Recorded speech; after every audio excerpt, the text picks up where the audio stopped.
ino andi alpha seeɗa de kon ɗum jooɗodi heɓe andi ɗo mo kala kon no jooɗodi donc ɗum ɗeyƴinaɓe few ko on ɗum retandinimo ɗo ko stratégie de communication mo ɓe waɗata on par rapport e mum kono ɗum no woni on stratégie de communication.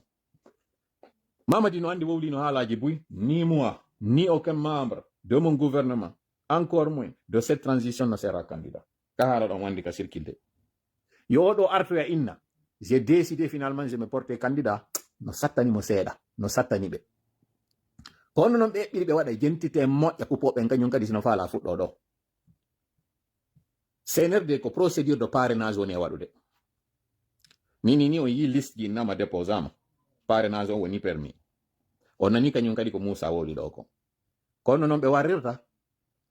ko organisation ji ɗin yaltata organisation kala tuma ɗe balɗe ɗo fof kaɓe waɗi meeting kala kaɓe waɗi fottugol ɗe balɗe ɗo o wiya rewɓe ɓen innoyalo réseau des femmes a décidé que Mamadi sera candidat ɓe yaltinay kan haala les imams ont décidé que Mamadi va être candidat le syndicat des transporteurs les marieuses ɓeɗo fop les enseignants ɓeɗo fop waɗa déclaration ji ɗe balɗe ɗo o wiya ɗin déclaration ji moƴƴa noon ɓeyda ɓe landike mo yo wonu candidat yaltande makko aranerde o atata yaltude ɗen kono o wiyoyta e mayre o aray taw o félicita jama on fop golle waɗɗe ɗen o félicita climat waɗuɗo on fi affaire o référendum ɗo o weltora o rappela o andintina ya quelque temps woɓɓe sikkuno ɗum wata wadde retour à l'ordre constitutionnel on hande kadi neke apporté de main mi répéta noon phrase ji ɗin no ɗi windoto no fiyoɓe andu kono connaissons même texte ji ɗi ɓe windi ɗi kono mene yaltinirde ɗum ɗo ko fi waɗugol ɓe en difficulté par ce que hande kadi ils sont obligés de changer le plan par ce que ɓe andi on plan ɗon humpitama onon komi yetti on ɗo nalaguinego e winda ɗum ɗo ko winda ɗum France naɓa Gabon naɓano Tchad hewti kañum kadi laguine fi on andu moƴƴa là où ils sont cachés là nous c'est là on dort wawɗo kaka hoore tappete wawɗo kaka hoore tappata wawaɗo kadi kaka hoore tappete sorti makko arano on mo waɗoyta ko félicitugol jama on ɗiɗo fof andina noon hande kadi o retour à l'ordre constitutionnel mo fof falano hande kadi o hewti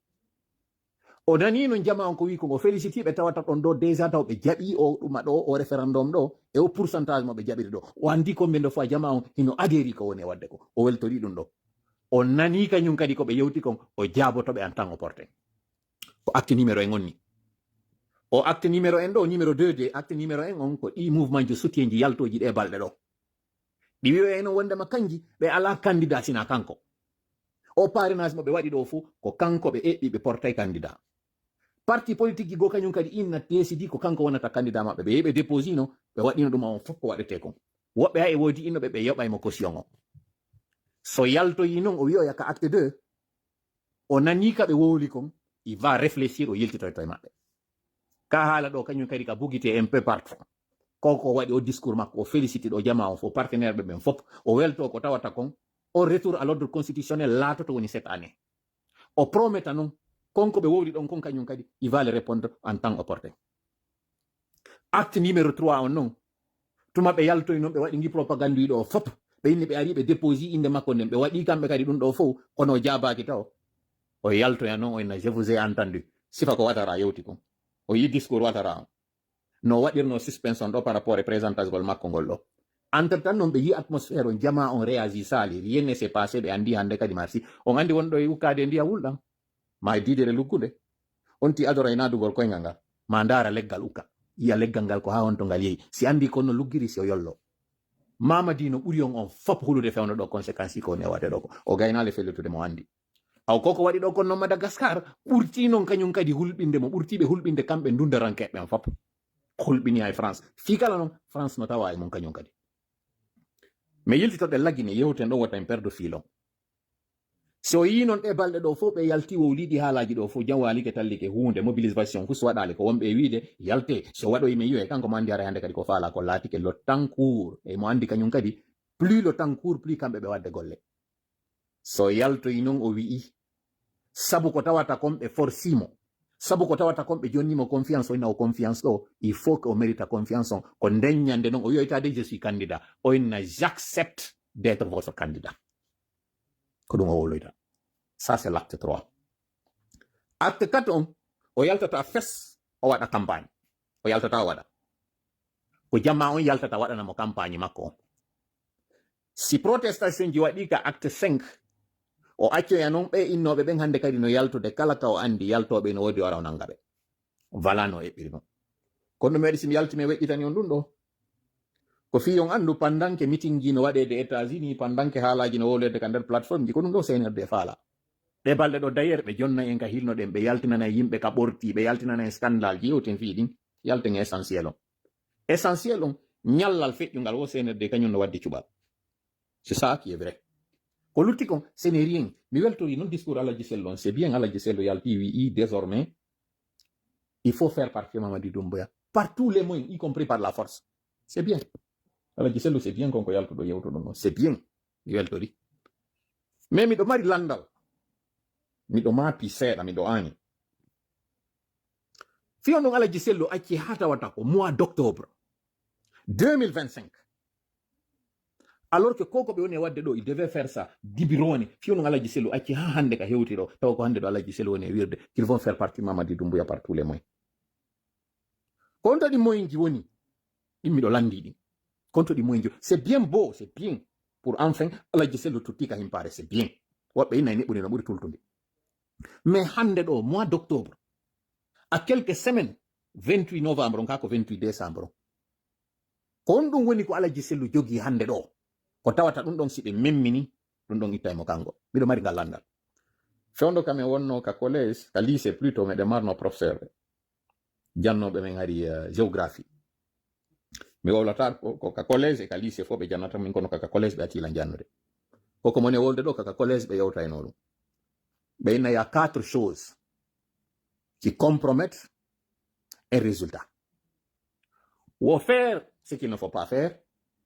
ne pas faire ce qu'il fallait faire ce qu'il faut faire mais mal ou faire mal ce qu'il faut faire bien ce qu'il faut faire au moment où il ne fallait pas faire woko piiji joyi piiji nayi bonnata haaju goɗɗo ronkugol waɗugol ko hanno waɗede kon waɗugol ko hanano waɗgol kon waɗugol ko hani waɗgol kon kono no hanira noon c'est à dire on tigi waɗa hara moƴƴinaali waɗugol ngol kono hara moƴƴinaali ko waɗi kon moƴƴingol ngol ko waɗi kon kono e saayi mo tawata na fewno ɗo wonno wadde yalli ko ado ma ko ɓaawo miɗo huuli ɗo wota taw hara UFDG Alaji Sello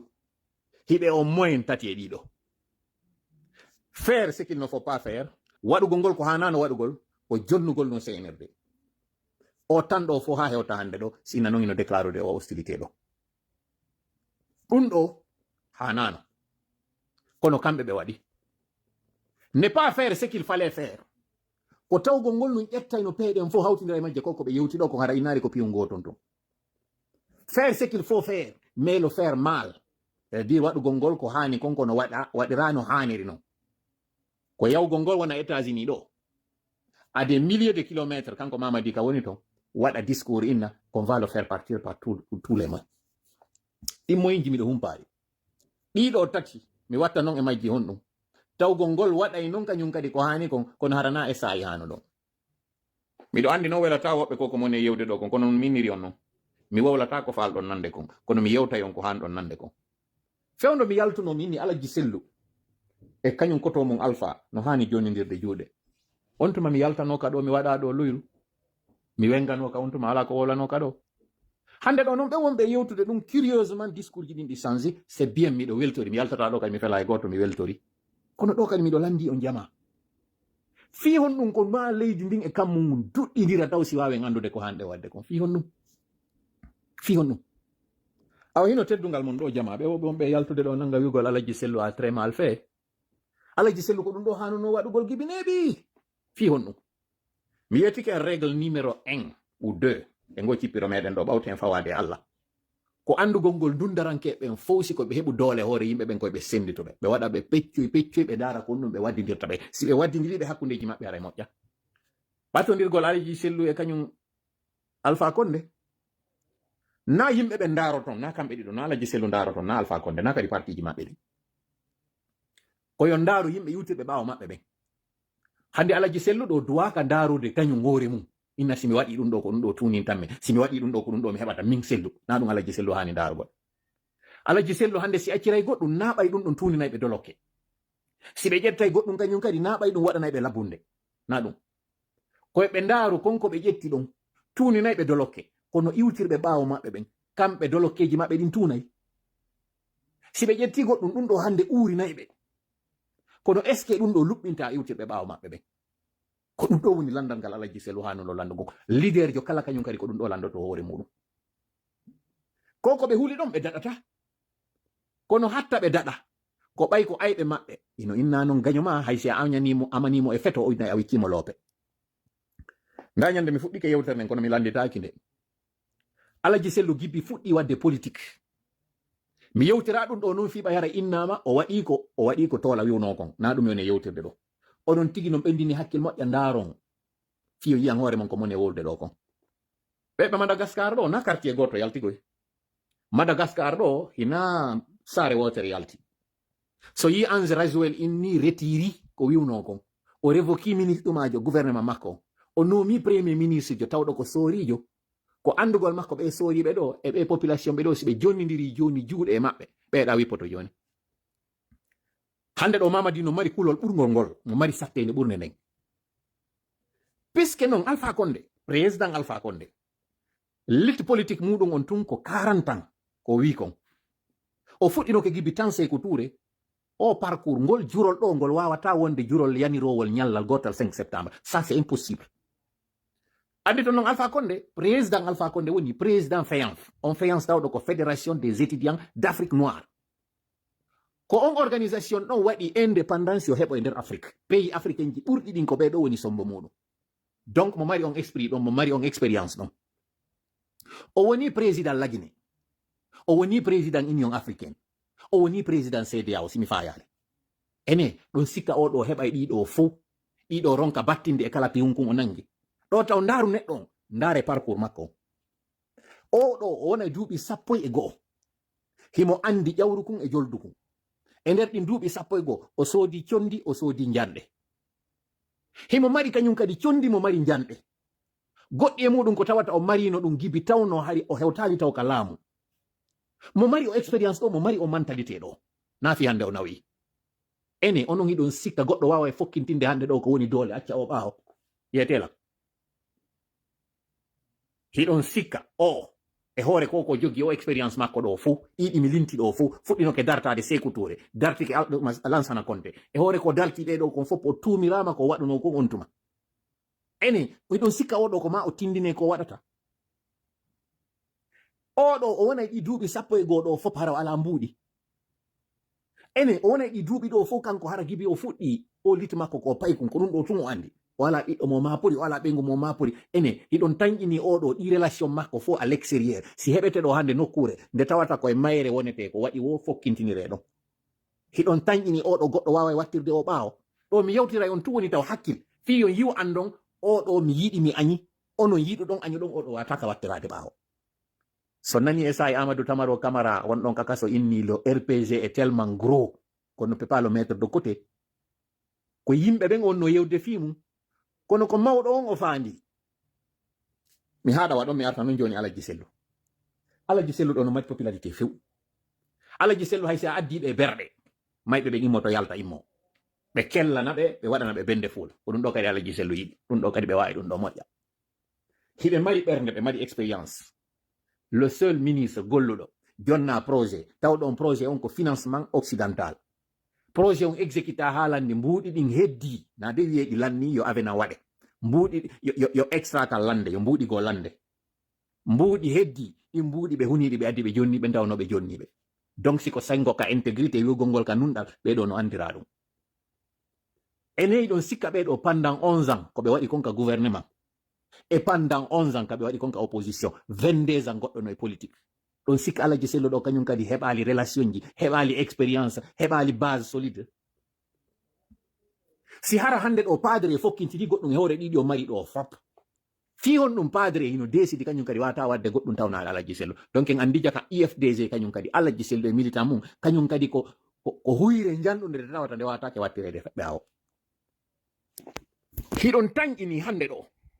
padre fokkintini ɗo ko fokkintini ɗo kon fof ɗon sikka hande ɗo padre wawa yiltitade ka laamu hara hande ɗo waɗu ko waɗi o ara o itta ɗo kañum Mamadi ɗon sikka o wawa joɗade e ngu laamu ɗo o ɓawte o dartede ɗi duuɓi ɗo fof o yi o wawata naɓude ndi leydi ɓeɗo tawaka ɗon sikka waɗo hande wawa e artude o jooɗo hara en tawaka absolument jaaba wongol ko wondema gasata ɓeɗo ɗiɗo no goto wata wadde goɗɗum ɓawo goɗɗo ko ɗon noon fotini murandum par ce que Allah kafiɓe hande kadi ɓeɗo ɗiɗo ɓe tawno hanki hari ɓe fondi goto e maɓɓe accanta oya Allah ka ñeñƴal makko ka mbawdi makko ka honto ka yurmede makko ɓeɗo hankin ko ɓe wonno poɗodirde ɓe poɗodiri ɗon goɗɗo ari tawi ɓe ɗon sorti goɗɗum juuɗe maɓɓe kañum dogiri e mo yehi joɗo yiɗa o fondi noon so jaɓuno tun o yeyiɗa o inna o are sende ngare no gasa en famotirayno e makko kono o desidi ɓeɗo ɗiɗo fi maɓɓe yewtetaki woni few hande kadi koko ɓe waɗɗo kon fof oɗa duuɓi 40 ɗinka komba oɗa duuɓi 40 duuɓi 40 e ɗiɗi duuɓi nogay e goɗɗum ka politique oɗa duuɓi 40 e goɗɗum kañum kadi ka politique fof 50 sa hawtidiri ɓeɗo ɗiɗo expérience ji maɓɓe ɗin siɗi fof hawtodiri ɗum no sommes en train de parler de 90 ans si fof hawtodiri ma 70 ans si fof hawtodiri ene onon hiɗon sika kikalaji mo duuɓi jeɗɗi no wawi dirnirede ni tun koye payi koye ɗo koye duuɓi 40 e goɗɗum no wawi arde ittira ɗum ni en fait komi faala wiide fiyo haala kan raɓɓi ɗum ɓe ɓe on ɗo yaltude ɗo fof piyani waɗi gi bruit ɗo fof koye penale ɓe woni ko wonɓe aigri ko huluɓe fi hon ɗum mi andinata o rpg kam woni e yewde ɗo ni ala par ce que rpg mo Alpha Condé créé on ɗo na on hande ɗo yehi tawto e CNRD yawɓe tawto e CNRD ɓen ko inde maɓɓe ɓe yehi ton kono noon ɓe yaadi ton inde rpg ɗen ɓe wi ko inde rpg hande ka wonɗen yewde ɗo UFDG ala par ce que UFDG mo militant ɓe Alaji Sellu o wi no habbi na on UFDG hande ɗo woni e woloyde ka gouvernement na on puisque noon hande ɗo UFDG goo no woodi rpg goo no woodi kono Alpha Condé jogo ala Sellu Dale jogo ala wotan yewtu en fi UFDG wotan yewtu en fi rpg ɓe wonɓe yaltude waɗa on discours ɗon fof c'est des poltrons c'est des trompeurs c'est des aigris c'est des frustrés mi holla on non seede ko aigri ɓe ko frustré ɓe hiɓe yaltude ɓe inna hande ɗo Alaji Sellu hersiniɓe Alaji Sellu moniniɓe Alaji Sellu yaltaniɓe kaɓe sikkano ɗon no woodi noon woɓɓe maɓɓe yahoɓe yewta ha nanga hoore muɗum ɓe inna pendant les 11 ans waraɓe ɓen fof ka axe justice waɗaka ɓe landi justice ommo ɓe woni landade ɗo yo justice waɗa ils sont en train de demander la mauvaise personne par ce que hande ɗo si goɗɗo inni Alaji Sellu yo Alaji Sellu exige justice ma ɓe landike yo justice waɗu e hoore gestion Alpha Condé on qui est mieux placé que kamɓe géruɓe ɗo leydi ndin pendant 4 ans pendant 5 ans si tawno ɓe ko ɓe sincére waɗugol no justice ɓe wawatano combinude procès 28 septembre on e procès ko waɗi kon fof pendant les 11 ans fiyonno ɓe waɗali ɗum en fait comme faala on wiwde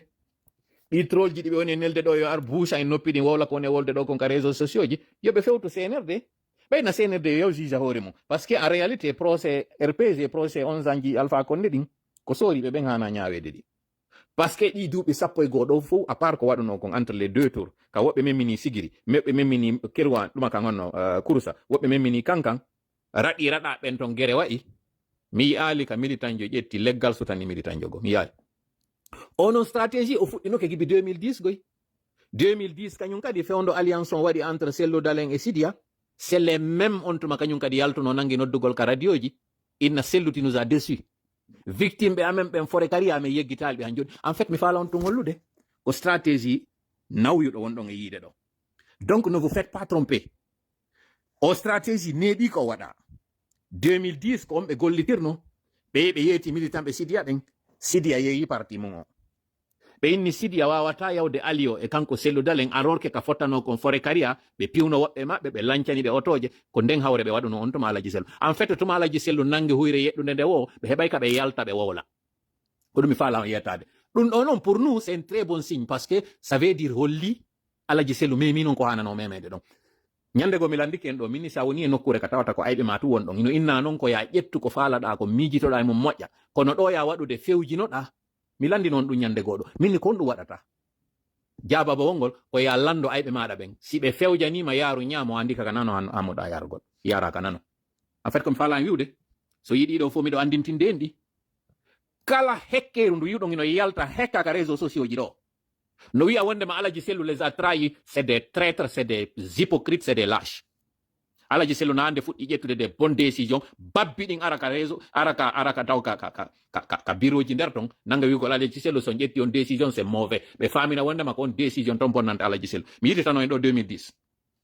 fewno Alaji Sellu immi yehi Wagadugu wadugol alliance on kambe e Moussa Dadis. C'était la bonne chose à faire. Mais comme on a faire ce qu'il fallait faire, mais au moment il ne fallait pas faire.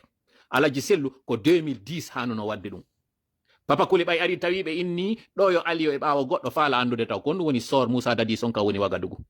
Alaji Sellu kon don jaabino 28 septembre on entre les mains de la justice. Kambe be alaka be kipadon. Bay o yi o taw yi padre, o wi ko dum don o faala. Padre wi no mo no ka jungo ma nyamo. Il ne sera pas du tout jugé. D'ailleurs, wombe ben ka CNRD mi yetta wobbe mabbe mi noma. Contre ma nomu no Chegboro, contre ma nomu no Claude Pivi, contre ma nomu no be fo. Si Alaji Sellu wado no konko be wadno don 2010. Non seulement be hendoto no fore on,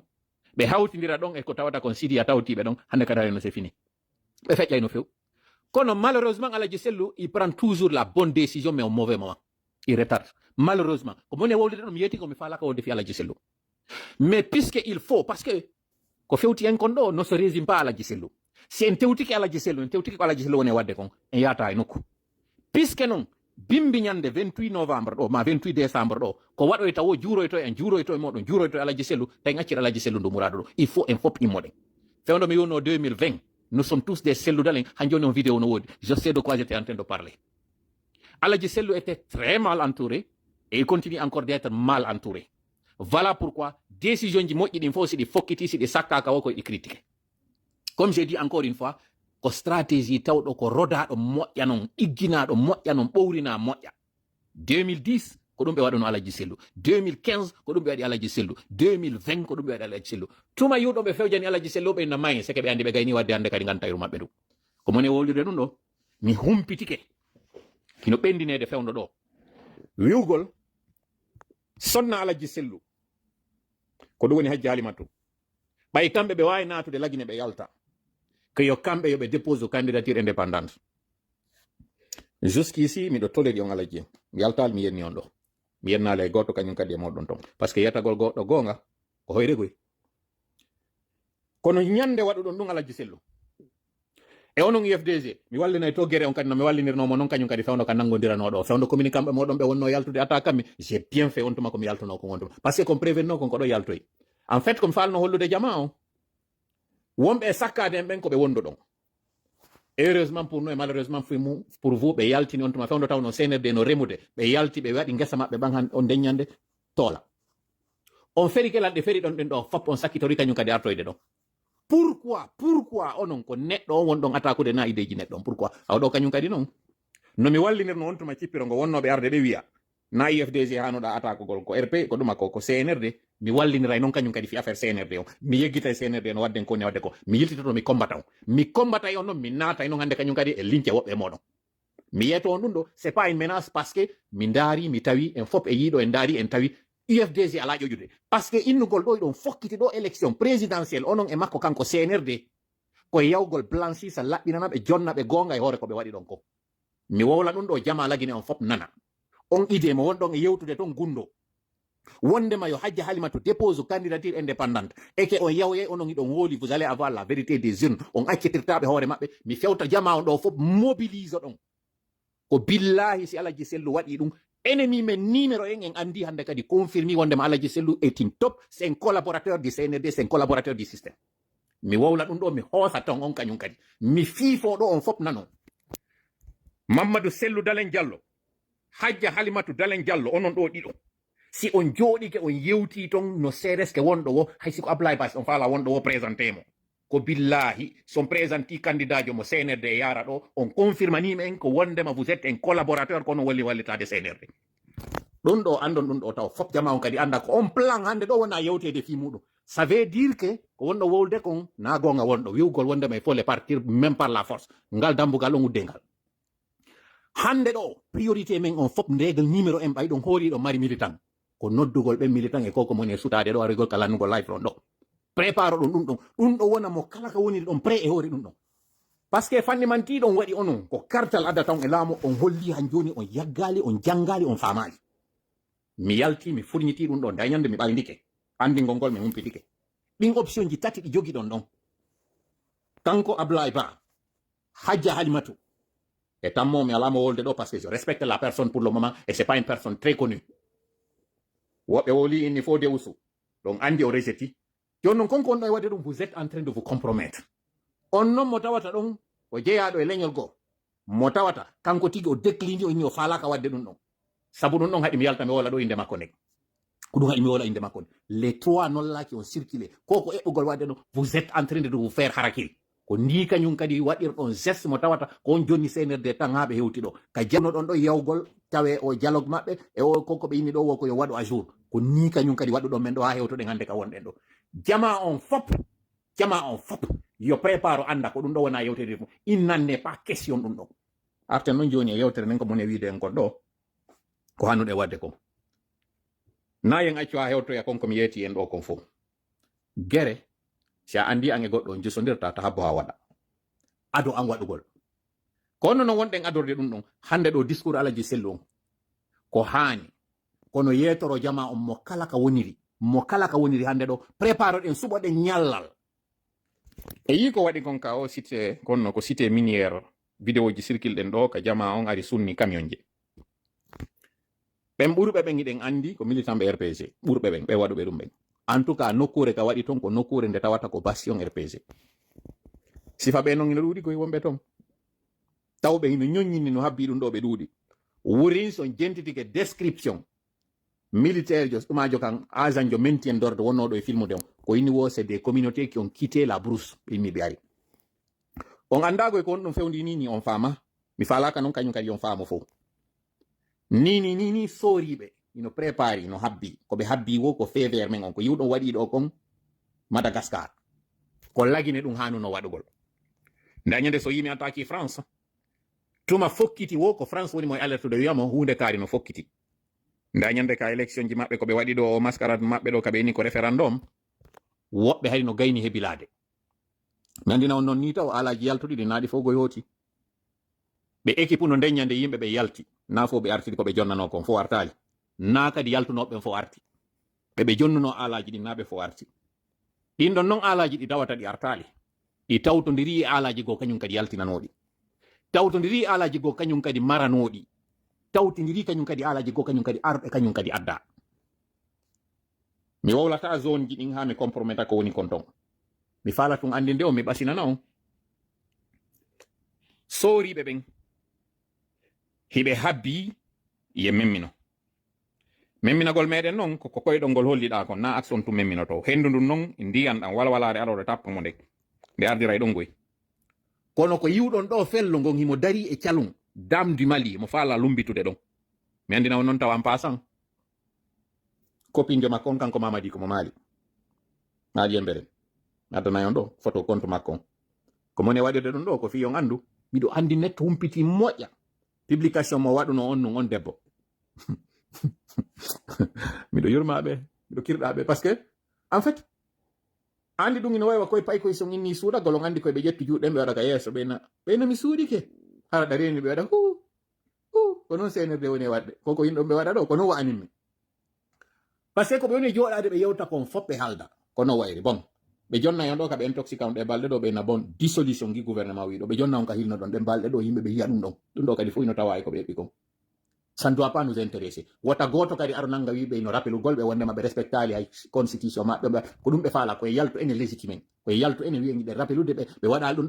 ɗo enen sikken en critique ɓe woni ko ɗum ɓe faala koye waɗu gin communication wi enen tigui poussen ɓe ɓe waɗu ko hanono waɗugol ko ni ɓe andi ko 5% yalti votani ɓe ɗon puisque noon ɓe andi tawtaka ko ɓe faala ko enen tigui e yaltu revendiquen innen ɓe voti constitution keso on constitution keso no wi ɓe hanno wadde hunde kaye ɓe hanno wadde hunde kaye se waɗi ɗum ɗon seke de facto en jaɓi jaka ɓe waɗile en jaɓi de facto kon ɗon hani wonde saria on wano mi nani ɗo woɓɓe no inna babe mbabila nangama ɓe duwano ka nangede constitution maɓɓe keso ko ɗum ɗo wi'i no protége ɗum ɗo ɓe inni l'école udditama l'école ɓe nawi yoɓu koye ɓe yawɓe janggoya tum gratuitement ko plan CNRD on non ko ɗin foronji banana ɓe woni on e jettude si on anda communication o wata yide l'effet ko innete kon communication bref de toutes les façons komi falan yetade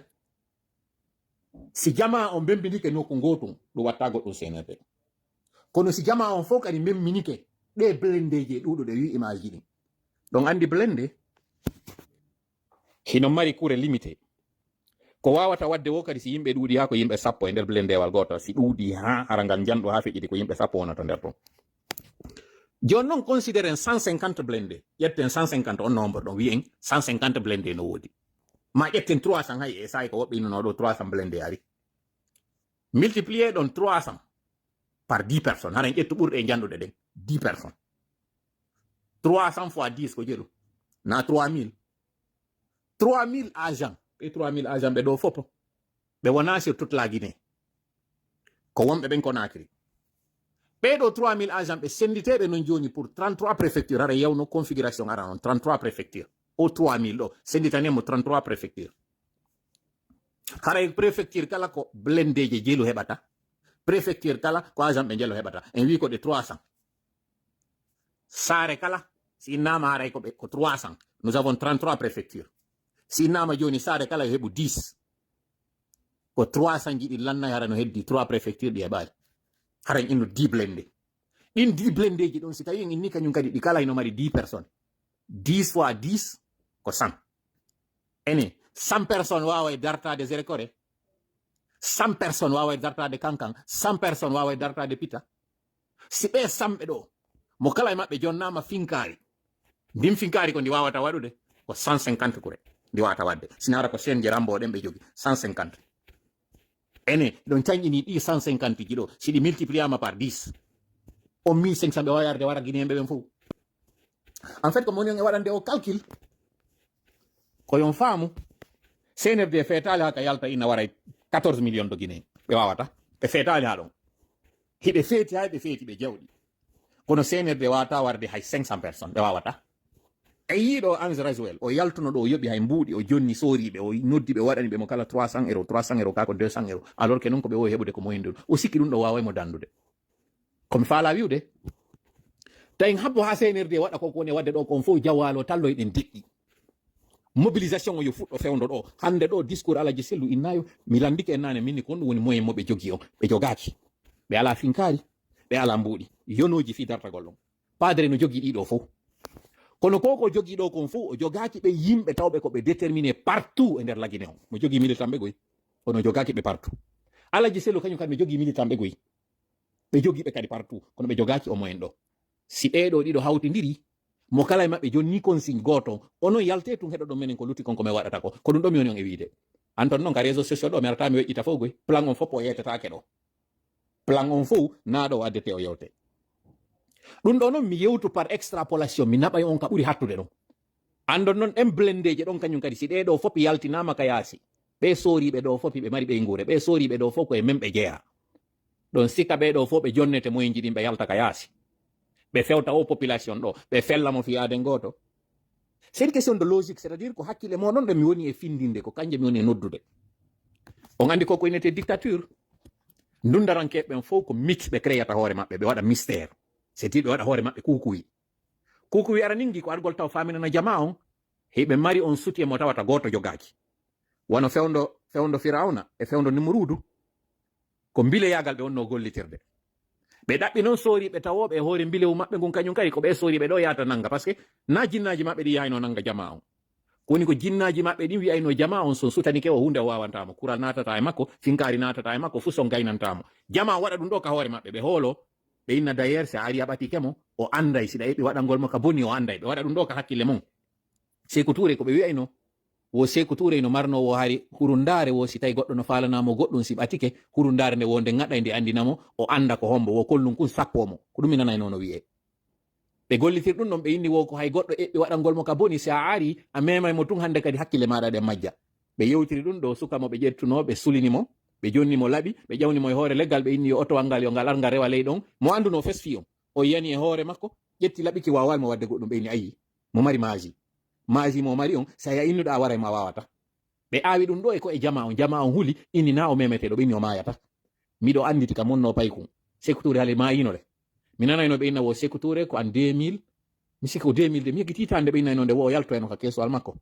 ɓe inni wo o mayali wo seede on wo ko bebediru ittano wo kanko mo mara ko wo ko bebediru ittano adda lagine wo ko dunnaɓa surra wona goga wona neɗɗo won ni kanko o mayata Firawna kañum kadi o nawnatano c'est vrai o nawnata fi hon ɗum non o ñamayno o ñawdotono kanko na ha nawnare nden hari ara e makko kanko hari si o andi tu nawnare ari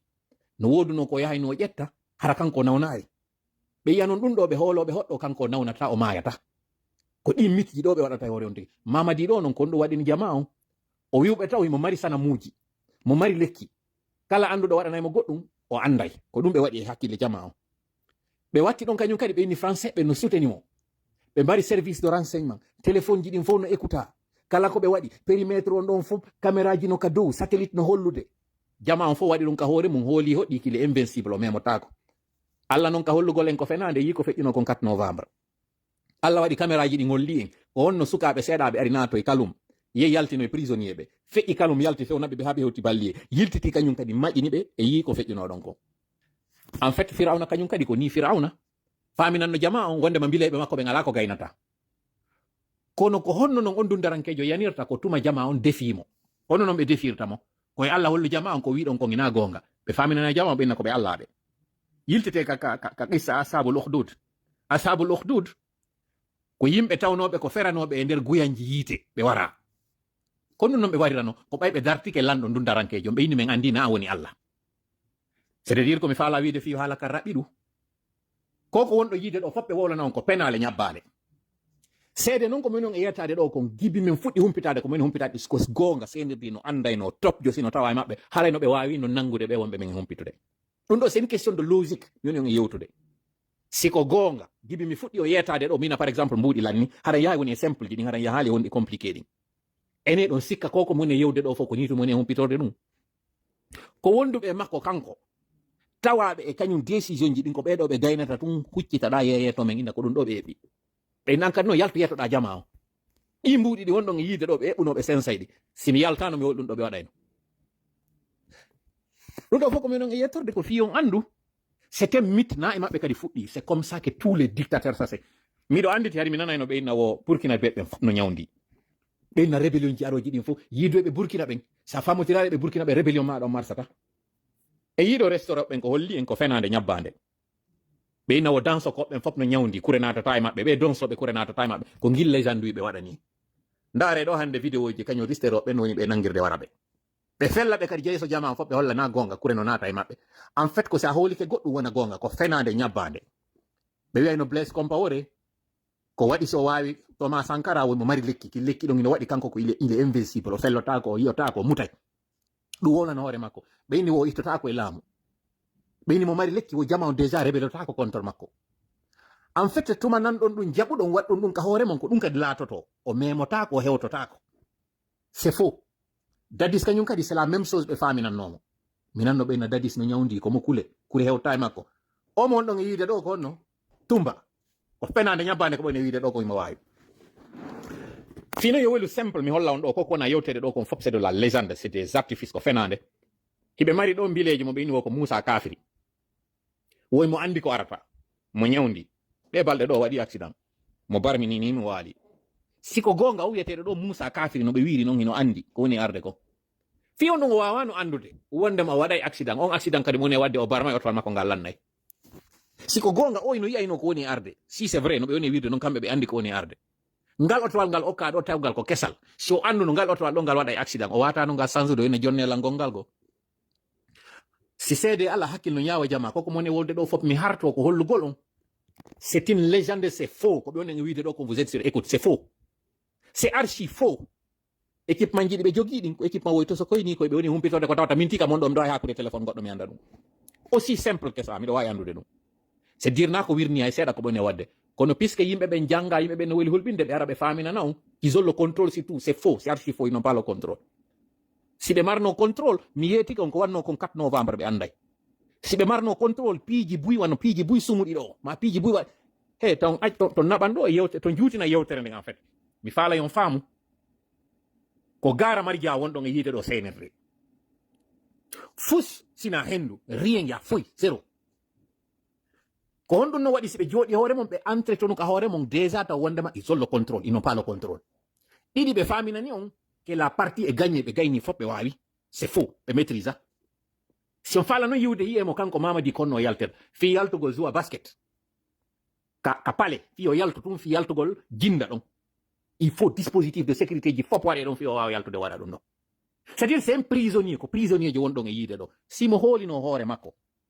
Fio no ngadi acha marche a wada siko gonga siko vrai mo andi mo yida fio no ngadi acha dum simo andi mo yida mo andi ko populaire hanno acha Sidi Touré selludale Alpha Condé candidata siko gonga simo anduno ko gonga fio no jetti o yayi nabbe o soko do Aliou Ba fio no hande do Aliou Ba est plus populaire que lui, Aliou Ba est plus digne que lui, mais puisque Mamadi c'est un lâche le L là Mamadi c'est un menteur le M, de Mamadi il est dangereux le 2, c'est ça LND. Tu es un lâche, tu es un menteur, manipulateur, tu es un drogué, tu es un dangereux. Tu devais avoir honte. Un jeune frère à toi, Aliou Ba, c'est ton cadet. Il est plus jeune que toi. S'il y a quelqu'un qui peut s'estimer digne, c'est lui, Aliou Ba, pas toi. Toi, tu n'es même pas digne de ta famille, tu n'es pas digne de ton rang, tu n'es pas digne de ta tenue, tu n'es même pas digne d'être un parent. Tes enfants ont vu que tu as été lâche, tu as été un tricheur. Parce que pour que tu puisses te présenter pour des élections, il a fallu que tu écartes tout danger. Ça, c'est quelqu'un de fort, ça. Et tu dis que tu es allé à la mort. Mamadi, ni Allah, wallahi. Tu es le plus porte-le, le plus lâche, le plus faux, le plus faible que j'ai connu. Tu sais c'est quoi la lâcheté? Et c'est ce que d'ailleurs tu avais fait. C'est comme ça que tu battais des femmes. Tu battais des femmes parce que toi, tu ne t'attaques qu'à des faibles. Une fois, j'avais parlé, j'ai dit quand j'avais fait ton histoire là, en 2021, juste après le coup d'État, j'ai dit que tu as un ami qui avait battu sa copine. À chaque fois que tu vois cet ami là, il est à Cancan, tu le taquines. En fait, pourquoi tu le taquines? Parce que, en fait, c'est toi qui avais battu ta copine pour la première fois. Lui, il a tenté le coup, sauf que pour lui, ça n'avait pas bien fonctionné. Donc, tu taquines cet ami-là pour lui dire, ah, le jour où tu avais essayé de battre cette fille-là, puis qu'elle a résisté. Elle a failli te chicoter, elle a failli te malmener. Et tu lui as dit, il fallait faire comme moi je fais. Et tu sais d'ailleurs, les gens ne savent pas l'histoire de Mandiouli, là, par rapport à l'autre, là, comment elle s'appelle, là, Lauriane. Je n'ai pas voulu entrer dans cette histoire parce que ça concerne une affaire familiale. Je ne veux pas aller sur ce terrain. Ça, c'est ta vie privée. Ce que je veux te dire, tout simplement, c'est que tu devais avoir honte. Sincèrement. Si tu as une once de honte, tu devais savoir que tu es le plus lâche de tous les soldats. Tellement que tu es lâche, tu ne peux jamais faire les choses comme ça se doit. Il faut toujours que tu parles. Tu es en fait comme, comment on appelle ça? Tu sais, ce genre de personne qui ne t'attaque. Tu es comme une grippe. Tu es un rhume, Mamadi. Tu es un rhume. En fait, le rhume n'attaque que ceux qui ont le système immunitaire faible parce qu'épuisés ou déjà affaiblis par une maladie. C'est ça le rhume. Tu es le rhume. Tu es la grippe. Et tu es la pire des grippes. Tu es la grippe saisonnière, la grippe aviaire. C'est toi, Mamadi. Sincèrement, je n'ai plus d'estime pour toi. Je n'ai aucun respect pour toi. Rien, rien. Pourquoi? Parce que tu as choisi de rentrer par la grande porte et finalement de sortir par le trou. Ce n'est même pas par la petite porte. Est-ce que d'ailleurs tu sortiras de ce trou? Je ne pense pas. Je ne pense vraiment pas. Parce que si on cherche le lâche en incarnation, c'est toi, Mamadi. Tu es un vrai lâche. Si on cherche le lâche, c'est toi. Parce que même ce que tu es en train de faire là, tu sais que tu n'as même pas le kilo pour pouvoir le faire comme ça se devait. Sincèrement. Et tu dis, yeah, toi, tu es fort, tu es allé à la mort. Fouille. Fouille. Absolument rien. Tu n'es que vent, tu n'es que ruine, tu n'es que destitution et destruction. Tu as vu tout le malheur que tu as apporté à la Guinée? C'est ça, en fait. C'est ça, toi, Mamadi. Parce que Dieu n'aime pas ceux qui promettent et qui faillissent à leurs promesses. Il n'aime pas ça. Inna Allah la yukhliful mi'ad. Il dit, on dit, Inna Allah dakana masoula. C'est-à-dire que quand on promet, on devient esclave de sa promesse. C'est ça. Ta main, tes pieds, peuvent t'induire dans quelque chose et qu'une autre main, un autre pied puisse te tirer. Mais lorsque ta bouche t'induit dans quelque chose, aucune autre bouche ne pourra te sortir de là.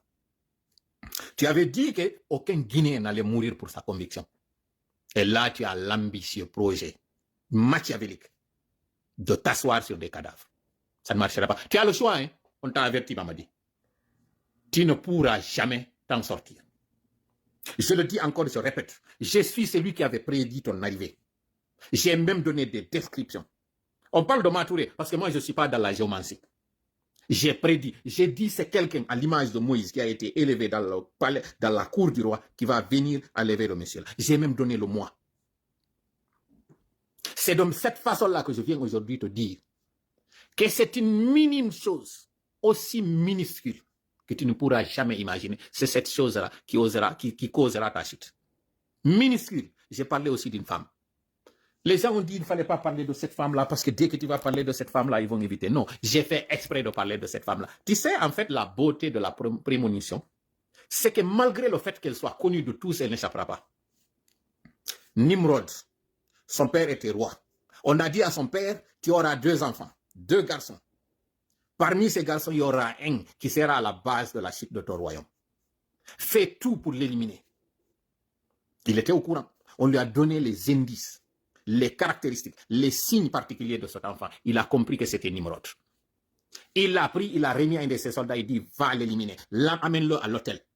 Quand on dit hôtel, tu sais, c'est le lieu où ils vont faire le sacrifice. Va, élimine-le. La personne est partie, elle a été prise de pitié. Il a dit, cet enfant-là, je ne peux pas lui faire du mal.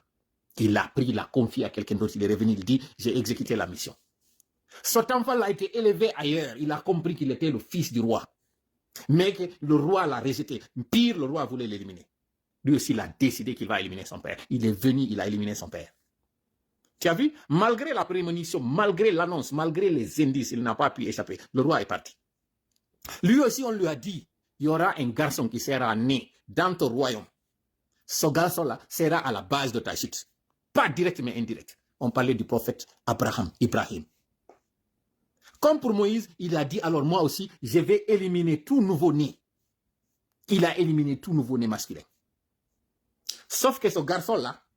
sa maman l'a pris, elle est allée dans une grotte, elle a donné naissance là-bas. Elle a donné à sa naissance là-bas. Cet enfant-là, puisque c'est un enfant miraculé, dans une nuit, il grandissait l'équivalent d'une semaine. Dans une semaine, il grandissait l'équivalent d'un mois. Dans un mois, il grandissait l'équivalent d'une année. Ce qui a fait que pendant 3 mois, il a eu l'équivalent de 3 ans. Et pendant une année, il a eu l'équivalent de 10 ans. Toujours, il était dans cette grotte-là. Quand il est sorti dehors, à l'image de tous les enfants qui avaient son âge, c'était quelqu'un qui pouvait marcher. Et c'est ce dernier qui est venu défier le roi. Ce dictateur-là, quand il l'a défié devant toute l'audience, il dit Dieu est celui qui fait naître et c'est lui qui donne la vie et c'est lui qui l'ôte. Il dit moi aussi je peux donner la vie, je peux l'ôter. Devant l'auditoire, il prend 2 prisonniers, il grasse l'un, il exécute l'autre. Il dit moi aussi je peux faire la même chose. En fait, c'est ça le signe des dictateurs. Il te montre une chose qui semble prendre du sens et de l'allure alors que ce n'est pas vrai. Mais dans le subconscient de ceux qui sont là dans le commun des mortels, dans leur imaginaire, ils disent que oui, ce qu'il a dit, ça a du sens. Mais c'est sans approfondir la réflexion. Lorsqu'on approfondit la réaction, on sait que oui, techniquement, il l'a fait. Mais dans la réalité, est-ce que c'est lui qui a donné la vie pour la première fois? Non. Le prophète Abraham, pour couper court, puisqu'il voit que les gens ont été séduits, ils ont applaudi, il dit simple. Dieu que moi je connais, c'est celui qui a créé ce soleil-là. Et il fait lever ce soleil par le lever du soleil. Et il le fait coucher par le coucher du soleil. Ce que je te demande, c'est simple. Tu es un roi à part, tu es un Dieu. Fais monter le soleil par le coucher et fais le coucher par le lever. Simple. C'est en ce moment que toute la ruse est tombée en désuétude. Le château est tombé comme un château de cartes. Tous les arguments qui étaient béton sont tombés. Et tu vois, on lui avait dit, c'est celui-là qui allait créer la révolte et c'est celui-là qui allait faire que les gens vont perdre confiance en toi. Finalement, qu'est-ce qui a été à la base de sa mort? Un moustique, un petit moustique. Un petit moustique. C'est lui qui disait qu'il était Dieu, ce petit moustique. Il a été le premier humain qui s'est prosterné pour Satan. Il a vendu son âme au diable. Toi aussi, tu as fait la même chose. Tu as vendu ton âme au diable, Mamadi. Tu penses que ces maux de tête que tu as là, aujourd'hui, cette maladie incurable que tu as là, ce que tu as dans ta tête, tu le sais très bien. Ce qui fait que tu es en train de dépérir aujourd'hui. Tu penses que nous ne sommes pas au courant de ça? Arrête pendant qu'il est temps. Je m'adresse à toi, je le dis en français pour que tu entendes, pour que tu comprennes. Parce que c'est encore possible, hein? C'est encore possible que tu recules, que tu comprennes qu'on ne peut pas tromper Dieu. Tu ne peux pas. Tous ceux qui sont en train de t'induire aujourd'hui dans l'erreur là, c'était les mêmes encore qui induisaient d'autres en erreur.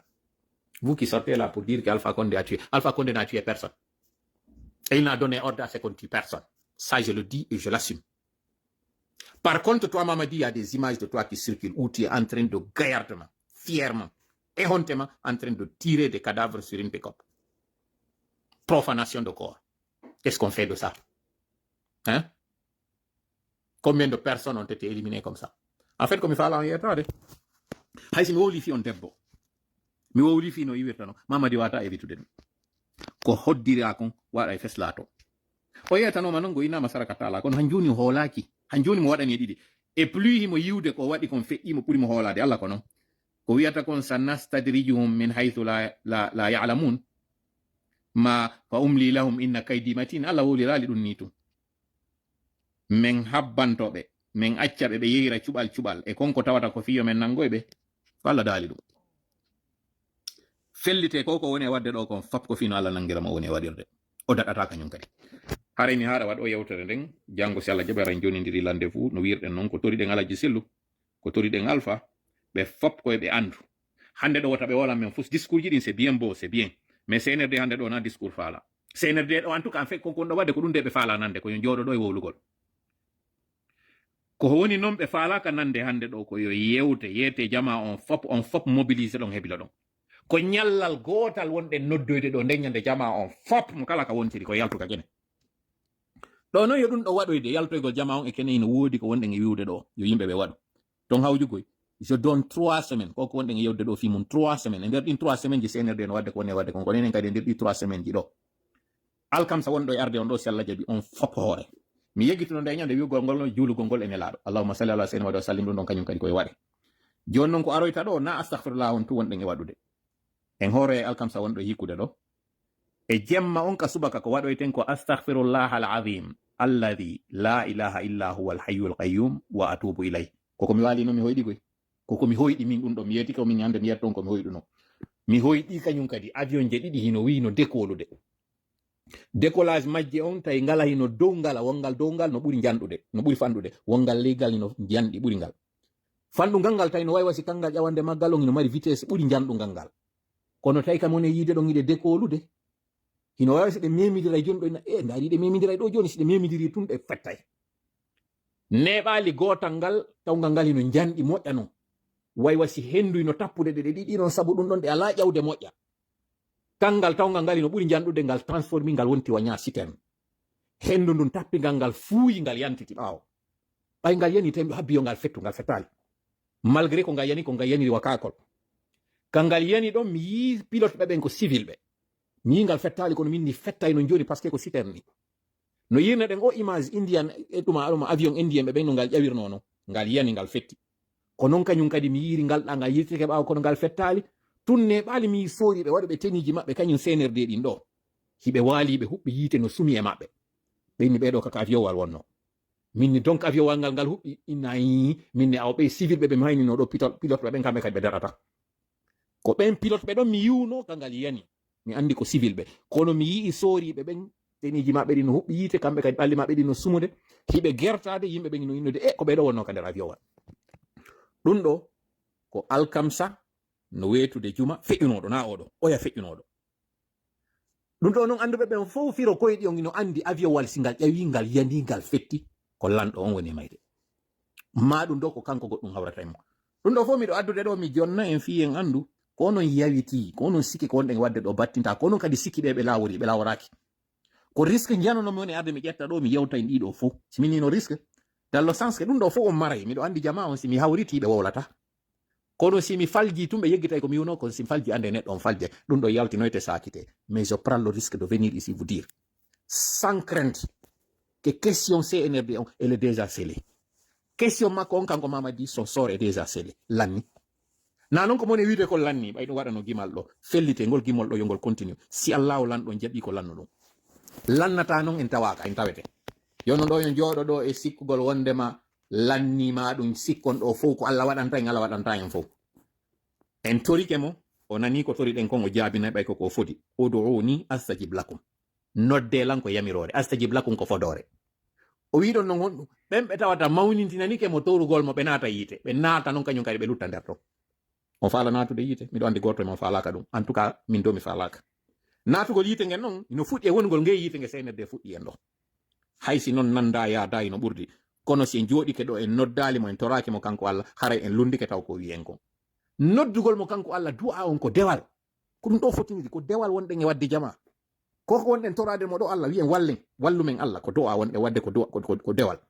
ndeɗen huɗa ɓeɗo kañum kadi ko du'a wonɗe wadde kono ko dewal par ce que ko ɗum kañum kadi annabaɓe ɓen ɓawɗo waɗno ko ɗum nelaɓe waɗno ɓawoɗo ɓe fewtimo Allah ɓe innimo ko ammen huwolide ko ammen habbori wallumen waɗen noon hande kadi ko wi en ko gonɗum memmingol sabo tori kala woni ballo meɗen allahumma amin hawrinde e sawabu allahumma amin allahumma salli ala sayyidina wa sallim assalamu aleykum wa rahmatullahi wa barakatuh en jonnidiri rendez-vous janggo si Allah jaɓi